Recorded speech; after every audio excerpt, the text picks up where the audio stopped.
Bonjour, je m'appelle Régis Debruyne et je suis paléogénéticien au Muséum national d'histoire naturelle. Paléogénéticien, paléo ancien, généticien, la génétique, donc c'est un généticien qui travaille sur des espèces disparues ou en tout cas des formes de vie qui n'existent plus aujourd'hui. Alors on peut reconnaître à peu près 3 grandes périodes dans les découvertes de mammouths. En fait, la première période, elle a démarré à la toute fin du XVIIIe siècle quand Georges Cuvier a été capable de reconnaître que cet animal, ces restes fossiles qui étaient découverts de ci, de là, en fait, appartenaient à la famille des éléphants, mais n'existaient plus. Ça, c'était une première grande découverte. À partir de là, en Russie, ces restes qui émergeaient de temps en temps du sol, eh bien, ils ont attisé l'intérêt de tas de notables qui se sont mis à lancer des expéditions pendant tout le XIXe siècle à la recherche de ces restes de mammouths. Et c'est comme ça qu'on a découvert le premier grand squelette complet, le squelette d'Adams, et puis que les autres squelettes successifs ont été découverts en Sibérie jusqu'à la découverte du mammouth de Liakov. C'est quasiment le tout dernier squelette complet de mammouth qui aurait été découvert en Sibérie au début du XXe siècle. Pourquoi? Parce qu'à la suite de ces découvertes, eh bien, la révolution soviétique va donner un coup d'arrêt à ces expéditions russes dans le Grand Nord. Alors le mammouth de Liakov, il est extrêmement emblématique parce qu'il a été offert à la France, au Muséum national d'histoire naturelle. On peut le voir dans la galerie de paléontologie à Paris. C'est un joli spécimen mâle d'une vingtaine, 25 ans à peu près, de mammouth laineux qui vivait dans l'archipel des îles Liakov dans le Grand Nord sibérien.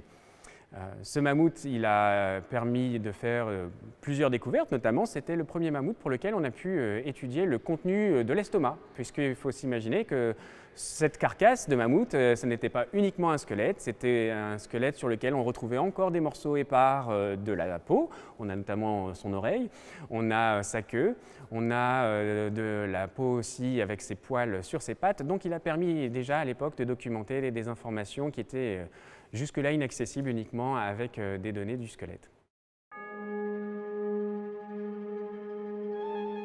Et puis, après ce grand calme du XXe siècle, après la Seconde Guerre mondiale, réactivation de l'intérêt pour le mammouth grâce à la découverte d'une somptueuse momie, un petit bébé mammouthot qui s'appelle Dima, qui a permis de relancer des tas de recherches parce que c'était le premier mammouthot conservé de façon là véritablement intégrale, c'est-à-dire qu'il a toute sa peau sur les os. Les recherches qui ont été menées sur ce petit mammouth ont porté notamment sur ses cellules. C'était la première fois, par exemple, que l'on pouvait observer des globules rouges du sang de mammouth au microscope et puis de travailler sur ses tissus mous en général. Et puis à la fin du XXe siècle, des chercheurs de mammouth se sont rendus compte que ça pouvait vraiment être aussi intéressant de ne pas perturber la chaîne du froid dans laquelle ces mammouths avaient été restés préservés pendant des dizaines de milliers d'années, en maintenant les découvertes des os mais aussi des carcasses le plus possible dans des conditions proches de celles du pergélisol sibérien, c'est-à-dire congelées à moins 15, moins 20 degrés à peu près. Et ces premières découvertes de la fin du XXe siècle et du début du XXIe siècle ont donné accès aux généticiens comme moi à des restes qui ont très peu été altérés en fait par la conservation à température ambiante, à l'exposition au soleil, à la lumière, qui est couramment ce qui a été imposé aux autres carcasses de mammouth. Et donc finalement ce sont ces toutes dernières découvertes du début du XXIe siècle qui ont permis aux généticiens d'aller le plus loin d'un point de vue de l'analyse et de récupérer des ADN de la meilleure qualité sur ces échantillons de mammouth. Alors pour autant, la très bonne qualité de ces ADN de mammouth, ça veut dire uniquement des morceaux d'ADN pour lesquels eh bien, on ne peut pas recomposer le génome de façon immédiate d'un mammouth comme on le ferait pour un organisme moderne. C'est beaucoup plus complexe que ça. C'est un peu l'image d'un puzzle pour lequel le nombre de pièces serait décuplé par le simple fait que les petits fragments d'ADN que l'on va récupérer dans les carcasses de mammouth sont 10 fois, 100 fois plus petits que ceux que l'on peut espérer récupérer pour des ADN d'éléphants modernes. Et donc, ça fait 10 ou 100 fois plus de pièces dans le puzzle pour recomposer le génome.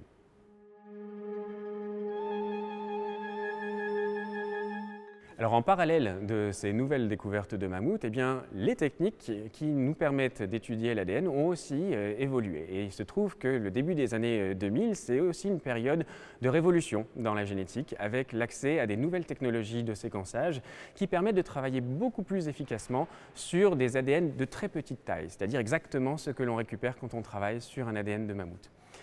Et donc, en fait, aujourd'hui, on dispose des machines qui nous permettent de reconstituer le puzzle du génome de mammouth à partir de ces tout petits fragments, chose qui nous était impossible jusqu'au début des années 2000.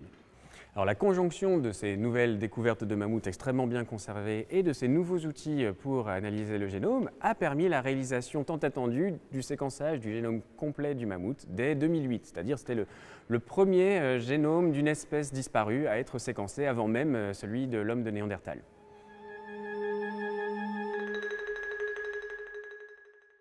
Alors le paléogénéticien, c'est celui qui va travailler sur des données issues du génome des espèces disparues, comme le mammouth. Grâce au génome complet du mammouth, on a pu faire des progrès énormes dans la compréhension de l'histoire et de l'évolution de cet animal. Alors, tout d'abord, on a pu vraiment affiner notre compréhension de ses relations de parenté avec ses plus proches parents, les éléphants modernes. Dans la famille des éléphants, eh bien, il y a 3 lignées, les éléphants d'Asie, les éléphants d'Afrique et les mammouths. Et donc le mammouth, d'une certaine façon, c'est le dernier rejeton de la famille. C'est celui qui s'est le plus transformé depuis l'ancêtre commun de toute la lignée, mais ce n'est pas forcément celui qui est arrivé le premier. Au contraire, ce que l'on cherchait à savoir avec la génétique et qui n'était pas forcément résolu uniquement avec les données morphologiques, c'était de savoir quel était le plus proche parent du mammouth laineux. Et grâce à la paléogénétique, on sait aujourd'hui de façon certaine que le plus proche parent du mammouth, c'est l'éléphant d'Asie, à l'exclusion donc de l'éléphant d'Afrique. Il faut s'imaginer qu'il y a 7 millions d'années, en Afrique, le berceau de tous les éléphants et des mammouths, eh bien, il y a eu l'émergence de ces 3 lignées, les futurs éléphants d'Asie, les éléphants d'Afrique et les mammouths.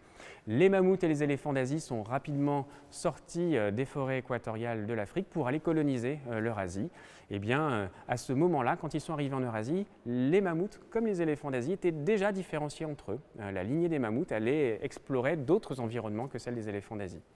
Ça, c'est la génétique qui nous a permis d'affirmer cette relation de parenté stricte entre les mammouths et les éléphants d'Asie, alors que c'est la même paléogénétique qui, au cours des premières années de nos travaux, à la fin des années 90, tendait à nous démontrer le contraire. C'est-à-dire que quand on avait très peu d'informations, des tout petits morceaux du génome du mammouth, eh bien, l'information que l'on récupérait, elle était diamétralement opposée. Elle tendait à nous rapprocher le mammouth de l'éléphant d'Afrique. Comme quoi, là encore, il n'y a pas de réalité absolue. Il fallait avoir suffisamment de données génétiques, le génome complet, pour être sûr d'avoir l'hypothèse la plus robuste.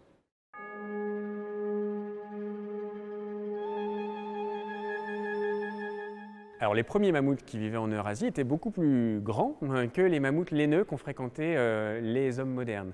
Il y a 2 millions d'années, il y avait déjà des mammouths en Europe. Ils vivaient dans des grandes forêts a priori, ils avaient une alimentation relativement généraliste et ils étaient beaucoup plus grands que leurs successeurs. Ils pouvaient atteindre jusqu'à 4 mètres, à 4,50 mètres. A priori, on suppose que ces mammouths étaient dépourvus d'une épaisse toison, puisqu'ils vivaient dans un environnement beaucoup plus tempéré, voire tropical, que le mammouth laineux.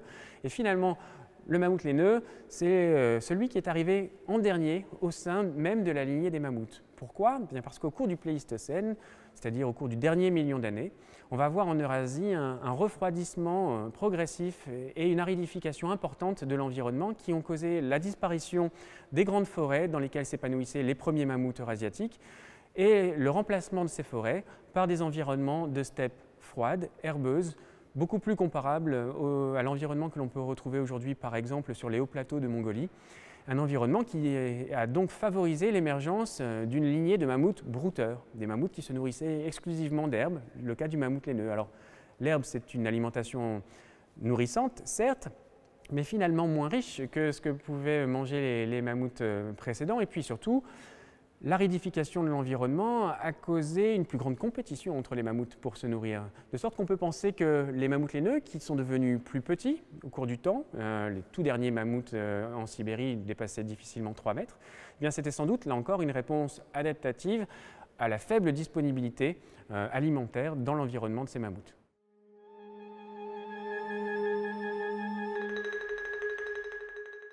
Alors évidemment, quand on a accès à un génome complet de mammouth, on peut commencer à s'intéresser aux unités, les gènes, ce qui se passait à l'intérieur de ce génome, comment ces gènes pourraient expliquer la différenciation morphologique, écologique et même comportementale du mammouth par rapport aux éléphants. Comment se fait-il que cet animal se soit autant transformé depuis leur ancêtre commun? Eh bien, aujourd'hui, grâce à la paléogénétique, on a accès à des informations qu'on n'aurait pas pu récupérer autrement. Un exemple frappant, par exemple, c'est que l'on peut connaître la séquence des gènes qui codent pour l'hémoglobine. L'hémoglobine, c'est cette molécule qui permet à votre sang de transporter l'oxygène et de le délivrer aux tissus de votre corps, à vos muscles, à votre cœur, à votre cerveau, pour faire fonctionner vos cellules. Eh bien, l'hémoglobine des mammouths, elle était légèrement différente de l'hémoglobine des éléphants modernes. Elle avait subi des mutations et ces mutations la rendaient particulièrement efficace dans un environnement extrêmement froid, typique donc de celui que rencontrait le mammouth laineux. Un environnement glaciaire où la température pouvait baisser très bas, notamment au niveau des pattes. Il faut se figurer que le mammouth, contrairement au cheval ou au bison, il n'avait pas de sabots pour l'isoler du froid du sol. Et le mammouth, finalement, il faisait reposer ses pieds, ses mains directement en contact avec ce sol gelé. Et alors cette hémoglobine qui lui permettait de fonctionner à des plus basses températures, on peut très sérieusement envisager que c'était une réelle adaptation de ce mammouth à son environnement froid. Et en fait, il y a beaucoup de ces adaptations dont on peut supposer qu'elles étaient effectivement invisibles. Il y a quelques caractères évidemment du mammouth qui nous disent qu'il était particulièrement bien adapté à son environnement froid. Le fait d'avoir une épaisse couche de graisse sous la peau par exemple, ça ce sont des signes clairs, ou une épaisse toison. Mais pour autant, la plupart de ces adaptations physiologiques, comme ce caractère de l'hémoglobine, n'ont pas laissé de traces dans les fossiles. Alors pour ce qui est de la couverture des poils du mammouth, là, effectivement, on peut noter une différence frappante avec les éléphants d'aujourd'hui. Pourtant, elle est assez facile à résoudre d'un point de vue génétique. Le mammouth, l'ancêtre du mammouth, des éléphants et puis surtout de tous les proboscidiens, donc le grand groupe qui réunissait tous ces animaux-là, à un moment ou un autre, il s'est mis à perdre la fourrure, c'est-à-dire à ne plus exprimer ce caractère que l'on a tous, nous mammifères, d'avoir des poils, des cheveux. Le fait de ne plus montrer ses poils de façon dense sur son corps, ça ne veut pas dire qu'il n'était plus capable d'avoir des poils. Ça veut juste dire que les gènes qui se mettaient en route pour créer des poils, eh bien, ils étaient éteints au cours du développement de ces animaux-là parce qu'ils étaient non nécessaires. Et donc on peut assez facilement envisager, et c'est exactement le sens d'un certain nombre de travaux en paléogénétique actuellement, qu'il y a eu des mécanismes qui ont rallumé ces gènes et qui ont permis de rétablir des fonctions comme celle en particulier de la pousse des poils et donc de la toison du mammouth, chez cette lignée qui sinon était jusque-là glabre. Et d'ailleurs, on sait bien a priori que les premiers mammouths qui vivaient en Afrique ou au sud de l'Europe ne devaient pas avoir de toison puisqu'ils vivaient dans un environnement tempéré ou subtropical, c'est-à-dire beaucoup plus comparable à celui des éléphants d'aujourd'hui.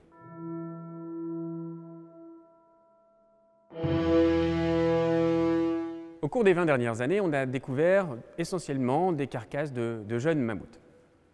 Parmi ces carcasses, le bébé Chroma a été disséqué en France au début des années 2010. Alors ce bébé, il est absolument fantastique parce que c'est une des carcasses les mieux conservées au monde et on a pu récupérer sur cette carcasse des tissus qu'on n'avait jamais pu facilement observer. Par exemple, on a pu extraire le rein de ce mammouth.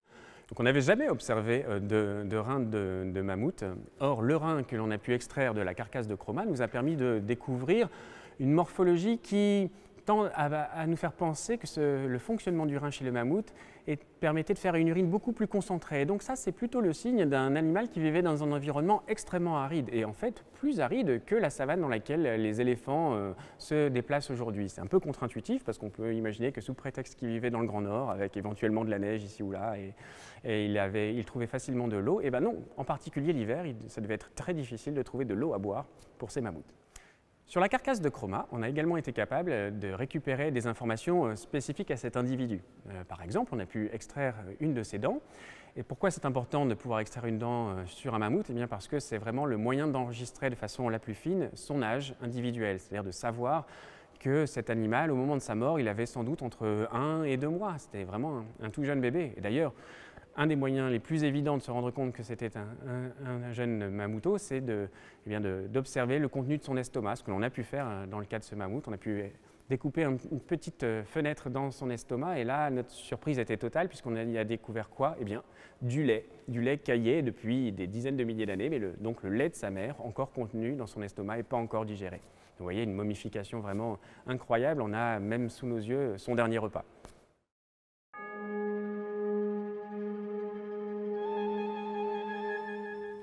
Alors la génétique du mammouth peut aussi nous aider à comprendre les modalités de son extinction.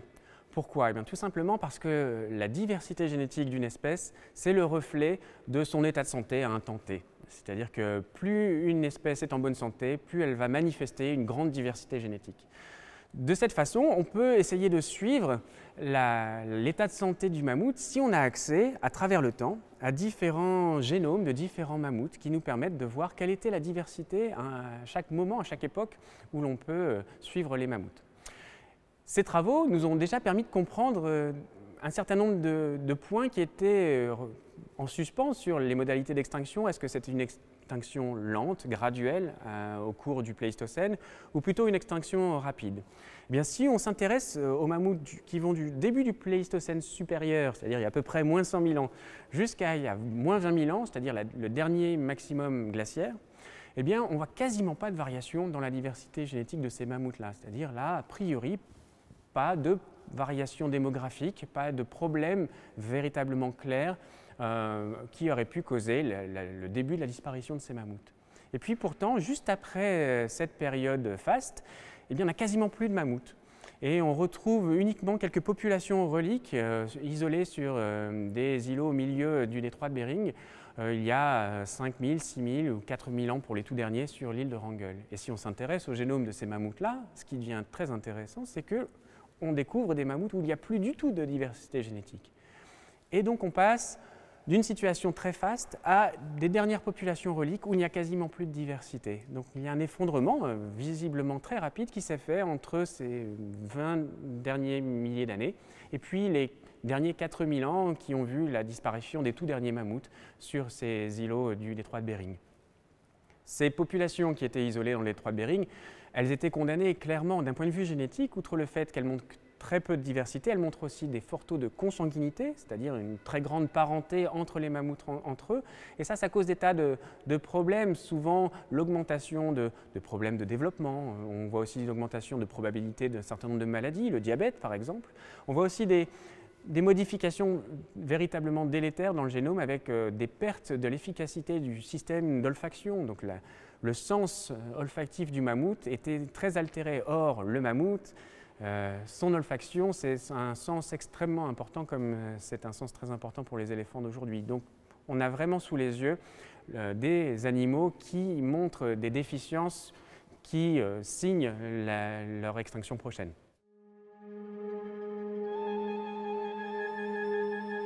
Alors que s'est-il passé au cours de ces 20 derniers milliers d'années qui pourrait permettre d'expliquer cette extinction extrêmement rapide des mammouths? Eh bien, c'est une période qui a été marquée par un changement brutal dans les conditions de l'environnement.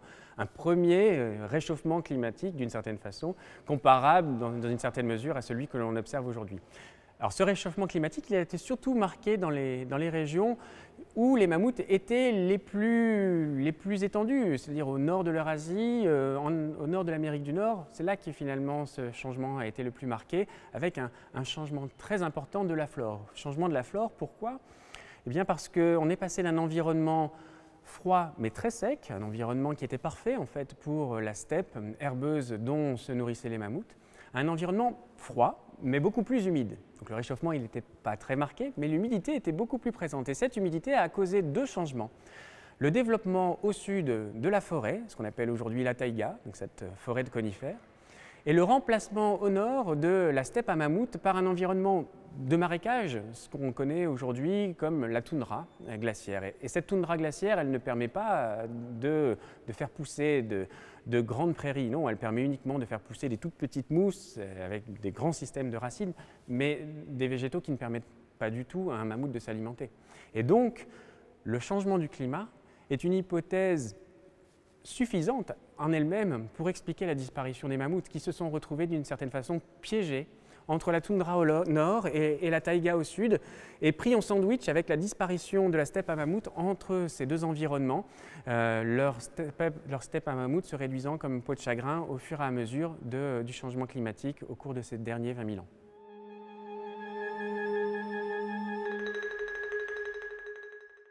Alors si l'on peut imaginer raisonnablement que le changement climatique a causé l'extinction des mammouths, que penser du réchauffement climatique auquel on assiste aujourd'hui? Sachant que ce réchauffement actuel, il est sans doute 1 à 2 ordres de grandeur plus rapide en fait, que celui qu'ont connu les derniers mammouths. C'est-à-dire que le changement, il se fait à un rythme beaucoup plus effréné pour des animaux qui montrent une capacité d'adaptation relativement limitée. Pourquoi?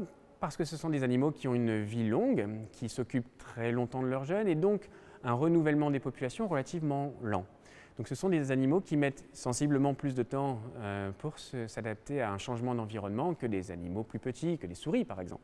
Alors est-ce que le changement climatique actuel peut être une explication suffisante pour rendre compte de l'extinction à laquelle nous assistons tristement pour les espèces des éléphants modernes? Ce serait une simplification parfaitement outrancière, parce que si les éléphants disparaissent aujourd'hui, ce sont bien pour des causes humaines, mais finalement assez distantes du changement climatique. Ce sont essentiellement notre occupation de l'environnement, de l'habitat des éléphants, qui n'a fait que croître depuis des centaines d'années et exploser au cours du XXe siècle, associé également à une pression importante du braconnage pour l'ivoire, qui ont causé la diminution drastique des populations d'éléphants, voire des disparitions locales de populations entières, comme ça a pu être le cas en Afrique de l'Ouest ou en Afrique du Sud au début du XXe siècle, par exemple.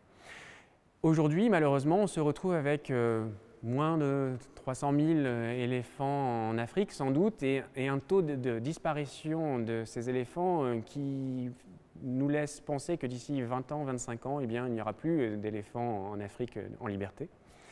Et en Asie, on a sans doute moins de 50 000 éléphants sur tout le continent asiatique, autant dire une population qui n'est même pas suffisante au niveau démographique pour s'entretenir elle-même. D'autant plus qu'en Asie comme en Afrique, les populations sont désormais très largement isolées, c'est-à-dire qu'on a des petits groupes qui ne peuvent pas se croiser entre eux. Et donc le brassage génétique qui est extrêmement important pour assurer la diversité génétique et donc la bonne santé de cette espèce n'est plus maintenu, n'est plus autorisé par l'occupation humaine qui a fondamentalement changé la physionomie de l'habitat des éléphants.